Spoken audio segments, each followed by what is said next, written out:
Temen-temennya SpongeBob pun pada sedih karena SpongeBob lagi di rumah sakit koma, guys. Pas temen-temennya berkumpul semua, tiba-tiba SpongeBob pun sadar dong. Tapi tiba-tiba detak jantung SpongeBob pun berhenti. Sandy yang melihat hal ini langsung menangis. Sandy pun berusaha tuh mengembalikan detak jantung SpongeBob dengan menggunakan ubur-ubur ini. Usaha Sandy pun berhasil. Akhirnya SpongeBob pun bisa sadar kembali nih. Mereka pun langsung tuh memeluk SpongeBob. Tapi tiba-tiba SpongeBob mendadak lemah lagi, guys. Dan dia pun langsung mengingat kenangan-kenangan bersama temannya. Dan akhirnya SpongeBob pun meninggal dunia. Teman-temannya pun pada sedih semua, guys. Lihat SpongeBob udah nggak ada. Mereka semua pun langsung memeluk SpongeBob sambil menangis. Tiba-tiba si Patrick pun datang tuh dengan membawa pizza. Dia belum tahu kalau teman baiknya udah nggak ada, guys. Akhirnya, Plankton pensiun juga, guys. Jadi ceritanya, Plankton bertekad untuk pensiun dari semua usahanya mencuri resep Krabby Patty. Plankton terlihat begitu sedih untuk meninggalkan semuanya, guys. Sementara itu, Tuan Crab dan SpongeBob mematai-matainya dari Krusty Krab. Mereka pun mengikuti Plankton yang terlihat naik bis. Ternyata Plankton pergi cukup jauh ke sebuah tempat dan menyewa sebuah kamar sebagai tempat tinggal. Tuan Crab dan SpongeBob yang menyintainya di atas kipas angin pun berusaha untuk nguping ngomongannya, tapi tiba-tiba aja mereka jatuh, guys. Tuan Crab yang ketawa pun berpura-pura untuk mengucapkan salam perpisahan, tapi ternyata semua itu benar, hanya akal-akalan Plankton untuk memancing Tuan Crab agar meninggalkan Krusty Krab, guys. Karena sebenarnya itu adalah robot dan Plankton yang asli sedang mencuri resep rahasia itu di Krusty Krab. Tapi tiba-tiba aja Tuan Crab masih di sana, guys. Karena ternyata yang tadi itu juga robot Tuan Crab dan SpongeBob, guys. Pria ini lagi nunggu seorang cewek yang diajaknya kencan. Tapi otak si pria ini dikendalikan sama otak gatel dan otak baik, guys. Saat si cewek itu udah datang, si otak gatel langsung ambil alih. Dengan lancang, si pria itu langsung cium tangan si cewek itu, guys. Si otak baik ngambil kendali dan ngajakin si cewek itu buat duduk dan ngobrol-ngobrol dulu. Nah, si otak gatel jadi marah dong dan langsung nonjok si otak baik. Dan si pria itu langsung ingin mencium cewek tersebut dan membuat dia jadi kena gampar dong. Si cewek itu marah banget terus pergi dari sana, guys. Alarm darurat jadi bunyi dong dan membuat si otak gatel jadi panik banget, terus minta bantuan nih ke si otak baik untuk membujuk si cewek tadi. Si pria itu mencoba minta maaf kepada cewek tersebut atas apa yang dilakukannya, dan tak lama si cewek itu pun mau memaafkan si pria itu, guys. Sampai akhirnya mereka berdua terus jadian dong. Dan ternyata otak si cewek itu juga ada yang mengendalikan dan membuat mereka semua jadi seneng banget. Di panti jompo ini lagi ada permainan bingo nih. Si nenek udah hampir nyoret semuanya, tinggal satu angka lagi. Tapi tiba-tiba ini yang nyebutin angkanya malah makan bolanya. Terus keselak, jadi nggak dilanjutin permainannya. Si nenek kepikiran nih sama angka di bola itu. Dia jadi nggak bisa tidur. Dia sampai nyamperin si orang tadi. Terus dia cari-cari bola yang ketelan. Sampai dia pakai penyedot debu segala. Tapi bolanya tuh mental-mental terus. Sampai tiba-tiba bolanya diambil sama petugas ini. Si nenek panik karena dia udah penasaran sama angka di bola itu. Saking paniknya, dia sampai kena serangan jantung. Akhirnya, dia dibaringkan di peti sama kertas bingonya. Dan ditaruh juga bola dari tadi yang dia kejar. Ternyata angkanya 23, harusnya dia menang. Dan lihat nih, si nenek langsung bangkit dari peti setelah tahu angka itu. Bingo! Ini semua gara-gara si dede bayi yang ada di perut, guys. Jadi ceritanya si Lisa itu lagi hamil gede. Tapi bayi yang di dalam perut itu banyak banget tingkahnya. Pagi buta aja si dede bayi udah nendang-nendang minta makan. Dan bikin si Piro jadi kena imbas dong. Parahnya, makan si Lisa itu nggak tanggung-tanggung. Sampai nggak muat nih lewat pintu. Karena saking bengkaknya.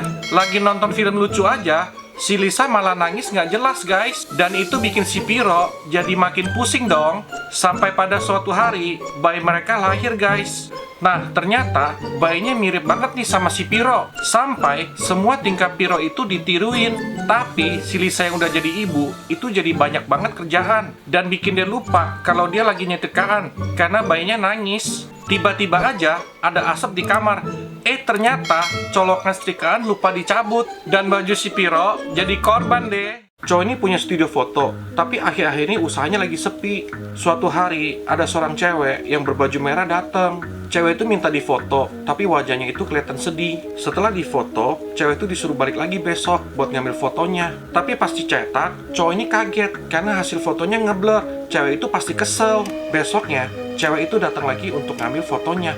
Dia masih pakai baju yang sama nih. Tukang fotonya minta maaf karena hasil fotonya ngeblur. Cewek ini bilang nggak apa-apa, tapi dia minta tolong supaya cowok ini bantu pasang foto ini di rumahnya. Dia ngikutin cewek ini, tapi kok malah arahnya ke hutan. Sampai tiba-tiba si cewek nyuruh dia taruh foto di gundukan tanah ini. Awalnya dikira bercanda, sampai dia ngeliat kulit cewek itu copot-copot. Dia bukan manusia. Cowok ini langsung kabur dan nyeritain semuanya ke kantor polisi supaya diselidikin. Ternyata cewek itu memang udah ngilang berbulan-bulan, dan pelakunya ternyata adalah mantan pacarnya sendiri nih, yang nggak terima karena diputusin.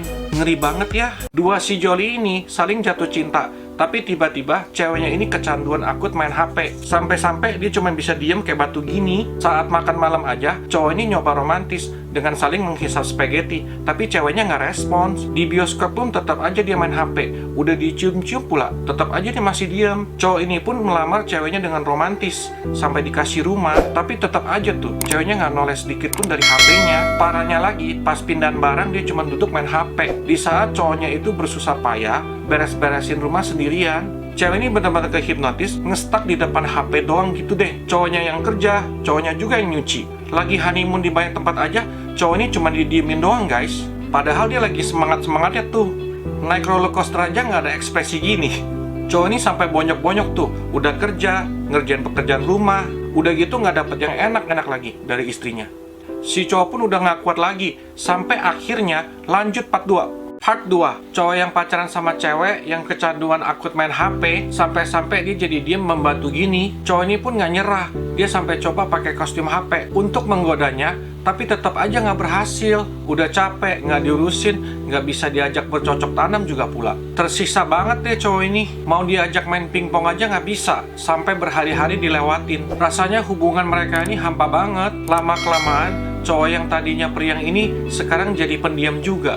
Sampai akhirnya saat mereka duduk di taman dan si cewek seperti biasa membantu di depan HP, ternyata di belakang cowok itu ada cewek yang juga senasib dengannya. Dia berpacaran sama orang yang kecanduan main pingpong sampai jadi kayak patung juga. Dan saat buku si cewek jatuh tiba-tiba, mereka sama-sama ngambil, dan karena itulah mereka cinlok. Akhirnya cowok itu menemukan jodoh yang sesuai dengannya.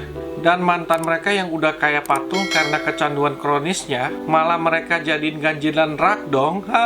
Anak ini mau ngisi soal ujiannya. Pas dia lagi mikir, tiba-tiba otaknya keluar dari kepala. Terus dia lihat di luar ada taman bermain gitu kan. Si otak pengen bermain nih, tapi karena si anak ini jadi nggak sadar, dia kemudian ngisi kepala anak ini dengan buku-buku dan juga mistar guys. Udah nih kan, si otak malah kasihkan main di taman nih. Sementara si anak ini bisa ngejawab soal itu dengan mudah. Sampai pertanyaan terakhir nih, si anak ditanya apa arti kehidupan. Semua buku-buku dalam kepalanya udah nyari jawabannya, tapi mereka nggak nemu guys.